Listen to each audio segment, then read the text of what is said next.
Hey dads, haven't posted a video in a while, but did a recent project this weekend installing a Flowmaster FLOWFX Direct-fit muffler on the Ram. This is not an installation video.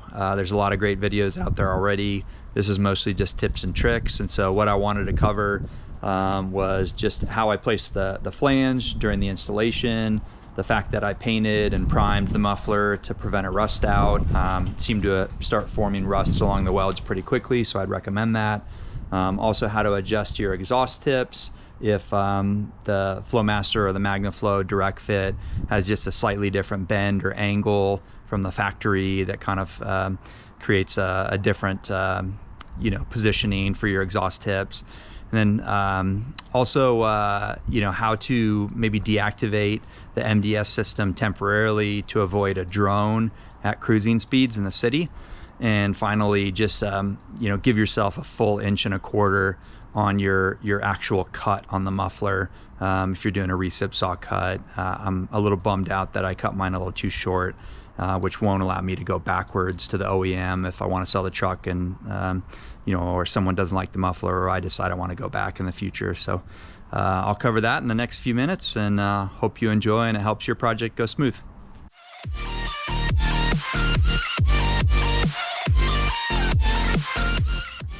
Okay, so here is the Flowmaster FLOWFX Direct-fit muffler. I'm trying to get you a little bit further away because I didn't put the vehicle on lift, but you can see right here, one tip that I learned from the reviews is just to face the flange towards the engine side. And so the Flowmaster flange is a little bit larger than the Ram 1500, standard OEM connector pipe. And so I just flipped that the other way. That was a good tip from someone on an Amazon review. And then I also noticed quite a bit of rust, forming on these weld rings pretty quick after. So I actually used some primer and a coat of high heat black, exhaust paint. And so those are really the two things that I did the muffler. I did buy the tool to remove these, which made it a lot easier. And then I did put some anti-seize on the threads on all of the bolts, both down the line where it connects to the engine side, and then up here on this ring as they recommended. I did have to adjust it a little bit. So the Flowmaster was originally up here, and then I kind of twisted it and torqued it and pulled it back a little bit, because when I went to the muffler side, the exhaust tip side, this exhaust tip right here was a little bit too far to the left if I'm looking at it this way, and at the back of the vehicle it wasn't very aligned, and so it had kind of moved this Y pipe into a different position. And so I adjusted it a little bit left and right here, and then I made some adjustments on the back of the tips as well. So in terms of adjusting the exhaust tips, what you'll notice is if you put on an aftermarket exhaust, you're probably going to have a little different orientation of these exhaust tips on the back. And so if you look here at the back of the truck, you'll see we've got one tip that seems to be a little bit closer to the bumper than the other tip over here, so there's a little bit more space in there. So it's not too hard to adjust these. So I'll show you the bolt you can turn there and how to adjust those in a second.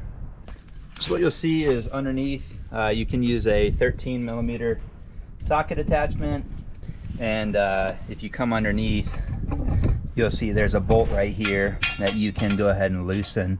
And as soon as you loosen this bolt, you'll be able to adjust this, and it'll move around quite a bit. So once you've adjusted that, you can kind of turn it around in somewhat of a circle to make the tip, the best configuration for you. And so right now I can just go in and take a look between the two tips and see how straight it is, and kind of adjust it. If I want it closer up to the top, then I can do that. And then just go ahead and snug that screw down while holding your exhaust tip in place. And you have a nice tight fit right there. The one thing you won't be able to do is pull that exhaust tip in and out as much. So you can see this one's sticking out a little bit more because of the way that the Flowmaster was designed. So I would consider that a manufacturing issue from Flowmaster. I tried pushing that and pulling it in, as I showed you guys a little bit earlier in the video. I just could not get it to come out perfect on both sides. So something I'll probably just have to not worry about and you know, forget about after the first week of it being installed. But if you're OCD, you could go and bend that pipe or something. All right, so it's a little bit hot today. 114 out in Phoenix right now. So sorry, I'm sweating a little bit, but I did want to make a couple comments inside the truck. So the exhaust sounds pretty good. This is just idling right now. I don't know if you can hear it very well. And then give it a little gas. I mean, it just has a nice growl to it. I picked the Flowmaster FLOWFX because it was the most conservative muffler I think I could find that was direct fit.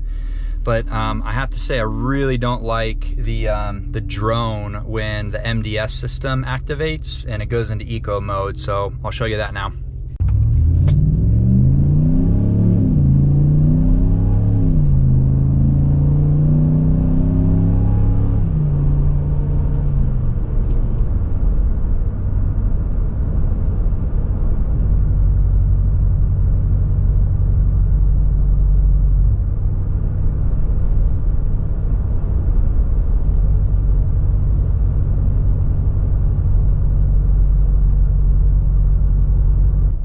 One of the things I learned on the Ram with your dial shifter is if you have this gear limit button, you activate that gear limit button.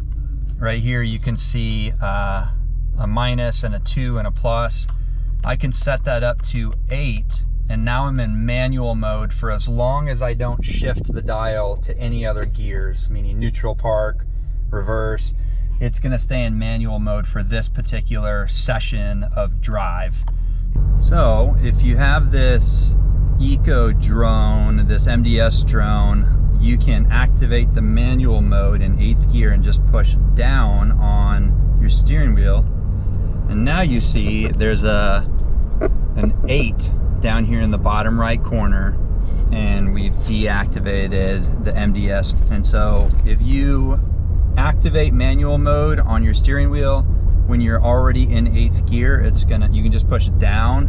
If you're at 20 miles an hour or 30 miles an hour and it's in, let's say, 3rd or 4th gear, you're gonna have to push the up button to get that gear into the proper gear.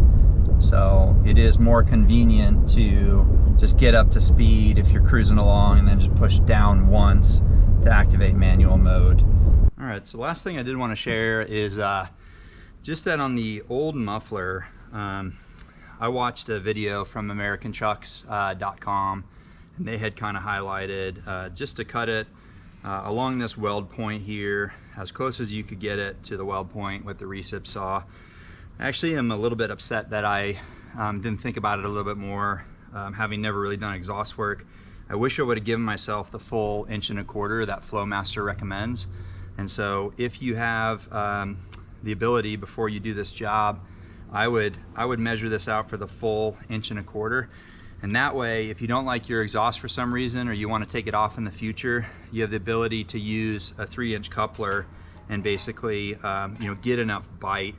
This could work, but it's not too much of an overlap to connect your old pipe and your new pipe here. And so I think it's probably a good idea to give yourself a little bit of room if you're going to be making an adjustment to your OEM exhaust system. And I wish I would have given myself a little bit more length, because right now I've got about 1/2 inch, but I wish I had that full 1.25 inches that Flowmaster recommends. So just a tip when you're making your cut. All right, well, thanks for watching the video. Hope everything helped on this exhaust install and making adjustments on the tips and getting out of the MDS mode temporarily for drives when that drone is bothering you a little bit. Thanks, dads, and till next time.